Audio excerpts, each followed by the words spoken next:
వీళ్ళు 29 గ్రామాలకు పరిమితం అన్నాక ఎక్స్పాన్షన్ తను చెప్తున్నాడు. అది ఇంతకు ముందు బాబు గారు చెప్పిన మాటకి ఇంకొక ఊరు యాడ్ చేశాడు అతను.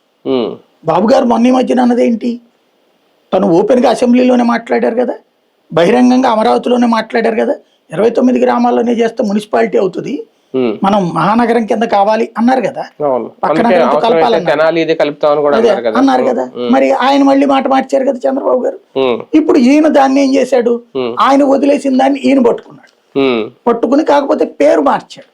అది వినడానికి కామెడీగా ఉంది, వైరల్ అయ్యేటటువంటి ఒక దాన్ని ఏమంటారు మీమ్స్ కి పనికొచ్చే విధంగా ఉంది. మావిగన్ అనే పదం కాకుండా తెలివైనోడు, బాధ్యత కలిగి టాక్టికల్ గా ప్రజల్ని కన్విన్స్ చేయాలనుకుంటే వీళ్ళిద్దరిది ఇద్దరు ఒకళ్ళనొకళ్ళు ఒక రాక్షసుల్లాగా చూసుకునేటువంటి, ఒకళ్ళు దేవుళ్ళు ఇంకొకళ్ళు రాక్షసులుగా ఇద్దరు ఫీల్ అవుతారు. ఎదురోళ్ళు రాక్షసులు, వీళ్ళు దేవుళ్ళు. ఈ దరిద్రాన్ని పక్కన పెట్టి నిర్మాణాత్మకంగా ఆలోచించగలిగితే ఇద్దరూ కూడా జెన్యూన్ గా చేయొచ్చు.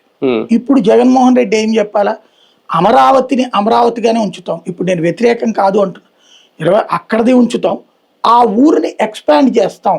బాబు గారు చేస్తున్న ద్రోహం మొత్తం అక్కడ 29 గ్రామాల్లోనే లక్షల కోట్లు ఖర్చు పెట్టాలంటున్నాడు.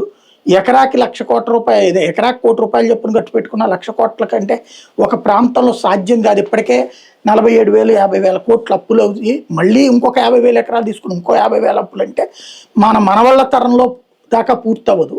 కాబట్టి అక్కడ ఉన్నాయి అట్లాగే కొనసాగించి నేను నెక్స్ట్ విజయవాడ, గుంటూరు